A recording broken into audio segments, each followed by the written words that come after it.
Welcome everyone in online education of Pentium Point Technical College, Riva, and I am Piyush Singh Gaharwar from Department of Computer Science. So, कैसे हैं आप लोग? I hope you all are fine at your home and fully safe at this lockdown situation, right? So, last lecture में याद होगा हम लोगों ने पढ़ा था कि किस तरह से हम ऑफ स्ट्रीम क्लास का यूज़ करके अपने सी प्लस प्लस प्रोग्राम के इनपुट या किसी भी इनपुट किए गए डाटा को या रिजल्ट को किसी फाइल में स्टोर करते हैं। ठीक है। और इस स्ट्रीम को हम क्या बोलते हैं? आउटपुट स्ट्रीम, जिसके लिए यूज़ कौन सी क्लास की थी हमने? Of stream. ठीक है। ऑफ स्ट्रीम का ऑब्जेक्ट बनाया था एफ, और उसके थ्रू हमने अपने प्रोग्राम के डाटा को कहाँ सेव किया था? नोटपैड की फाइल में। ध्यान है। अब इस प्रोग्राम में हमें क्या करना है? उसी उसी डाटा को जिसे हमने फाइल में स्टोर किया था पिछले प्रोग्राम में। ठीक है। तो जो कुछ भी डाटा हमने फाइल में स्टोर किया था वही डाटा हम बिना फाइल को ओपन किए उस फाइल से निकाल करके अपने प्रोग्राम में ला करके देखना चाहते हैं। मतलब अपने प्रोग्राम को हम रन करेंगे और आउटपुट में हमें क्या दिखेगा? वो डाटा जो उस फाइल में लिखा हुआ है। बात समझ में आ रही? हम यहाँ इनपुट कुछ नहीं करने वाले हैं। इस प्रोग्राम में जो अभी हम बनाने वाले हैं इसमें हम इनपुट कुछ भी करेंगे ही नहीं, फिर भी हमें आउटपुट दिखाई देगा। वो कहाँ से आएगा? वो उस फाइल से आएगा जो हमने पिछले प्रोग्राम में बनाई थी। कहने का मतलब ये कि किसी बनी बनाई फाइल में उपस्थित डाटा को हम एक्सेस करेंगे अपने सी प्लस प्लस प्रोग्राम में और उसे प्रिंट कराएंगे। क्लियर है? इसी को हम कहते हैं क्या? Reading from a file. ठीक है। और किसी फाइल को रीड करना ही कहलाता है क्या? Input stream. और इसके लिए जो क्लास यूज होती है उसे हम कहते हैं, उसका नाम है इफ स्ट्रीम। ठीक है। ये प्री डिफाइंड क्लास है सी प्लस प्लस प्रोग्रामिंग की, जो कि एफ स्ट्रीम डॉट एच नाम की हेडर फाइल में होती है। आइए इसका प्रोग्राम बनाकर देखते हैं हम कि किस तरह से इसे हमें इम्प्लीमेंट करना है अपने सी प्लस प्लस के प्रोग्राम में। तो ये है सी प्लस प्लस का एडिटर। यहाँ पर हमें प्रोग्राम बनाना है। सबसे पहले F stream dot H file को अटैच किया।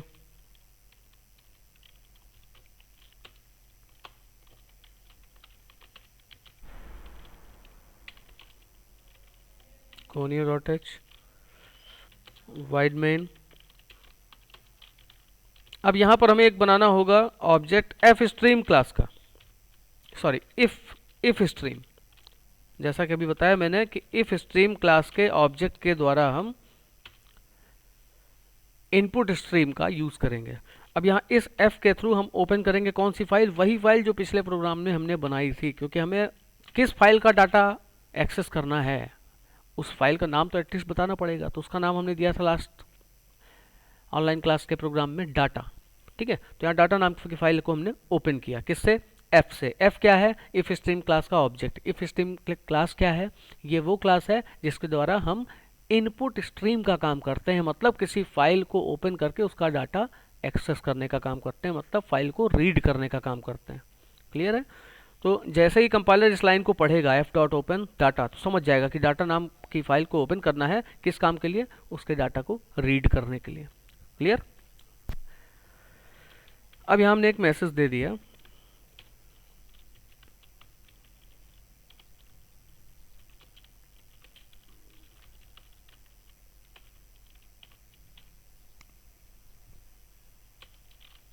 याद होगा 3 स्टूडेंट का डाटा हमने स्टोर किया था। तो यहाँ पर पहले तो हम उस डाटा को रखने के लिए वेरिएबल्स डिफाइन कर लें। रोल नंबर, नेम और मार्क्स था, तो यहाँ हमने रोल नंबर के लिए आर एन ओ ले लिया, नेम रखने के लिए एन ले लिया, and for marks we take variable M. और एंटर के लिए याद होगा पिछली बार भी लिया था, यहाँ पे भी हमें एक कैरेक्टर वेरिएबल लेना होगा, तो हमने ले लिया यहाँ पर सी। देन यहाँ पर हमने लूप स्टार्ट किया जिसे हम चलाएंगे 3 बार, क्योंकि 3 स्टूडेंट का डाटा हमने स्टोर किया था, उन्हीं तीनों का डाटा हमें यहाँ पर अभी देखना है। अब हमें उस डाटा को मंगाना कहाँ से? डाटा फाइल से। डाटा फाइल को ओपन किसने किया है? एफ ऑब्जेक्ट ने। तो यहाँ पर हम लिखेंगे एफ। ठीक है। अब चूंकि डाटा इनपुट स्ट्रीम पर चलने वाला है, ठीक है, तो इनपुट के लिए कौन सा चिन्ह लगाते हैं हम? इंसर्शन ऑपरेटर, यानी ये जो सी इन के साथ लगता था वो ऑपरेटर यहाँ लगेगा बट एफ के साथ लगेगा, क्योंकि एफ के थ्रू हमें फाइल से डाटा को यहाँ पर मंगाना है, इनपुट कराना है, गेट करना है, एक्सेस करना है। ठीक है, तो क्या क्या लेना है हमें? पहला जो वैल्यू आएगी, पहली वैल्यू वहाँ से फाइल से आएगी, उसको हम रखेंगे कहाँ? रोल नंबर आरएनओ के अंदर। उसके बाद क्या आएगा? उसके बाद आएगा एंटर।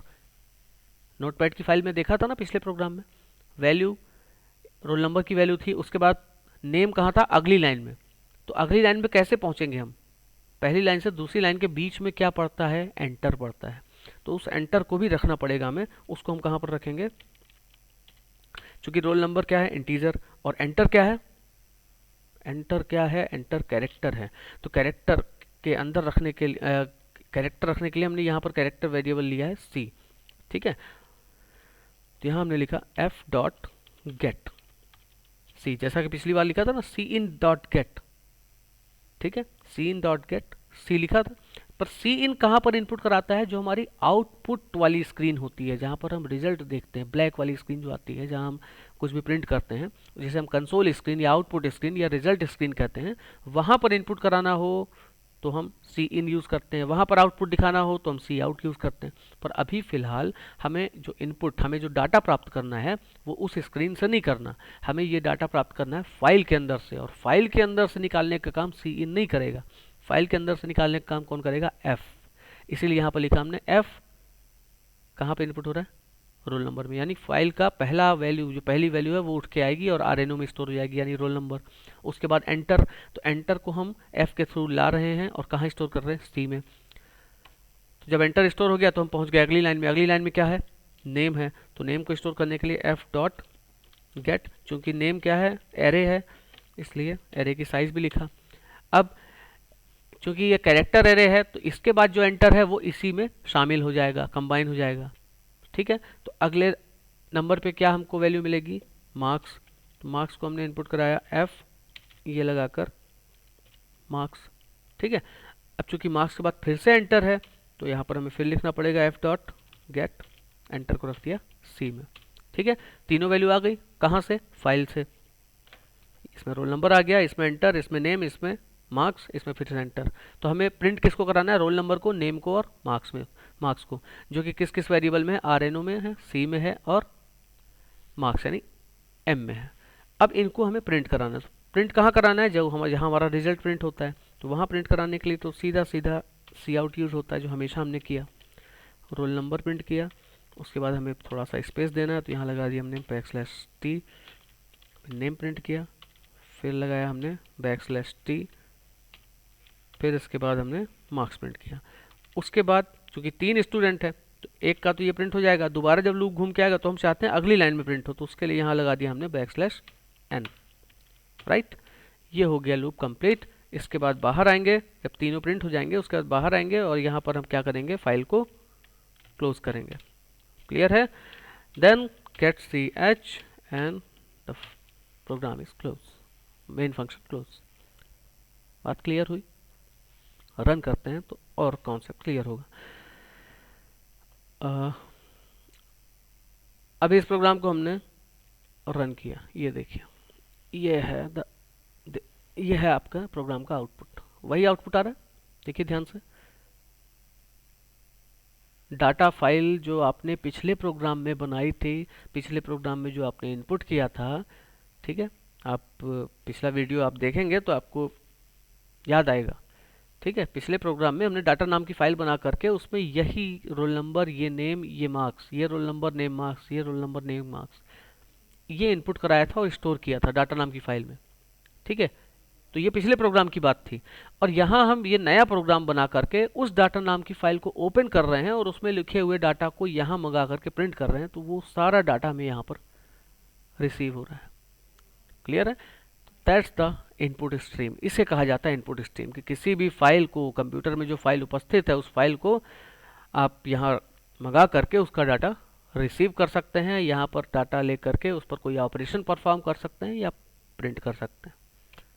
क्लियर है? आई होप इस प्रोग्राम को देख करके आपको क्लियर हुआ होगा कि what is exactly input stream is and how it works in C++ program. Clear?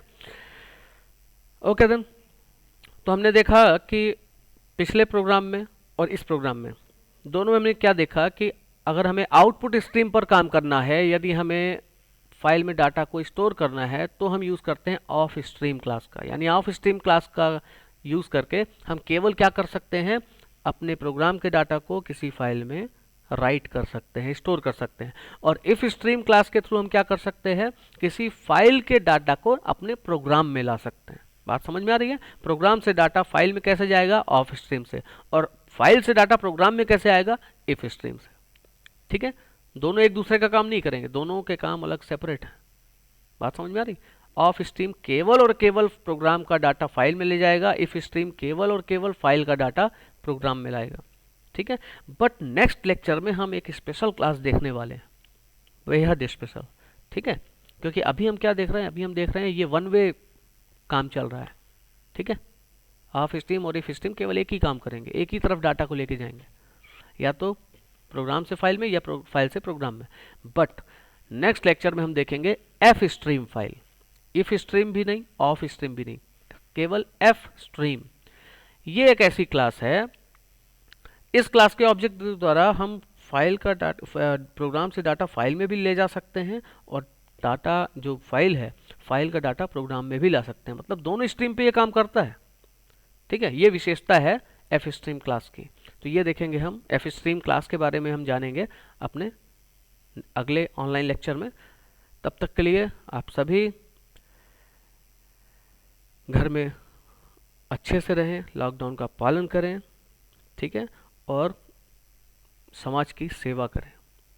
ठीक है, ज़रूरतमंदों की ज़रूरतों को अपने लेवल पर पूरा करने का पूरा प्रयास करें। Okay students, thank you so much. Be safe and stay at home. Thank you.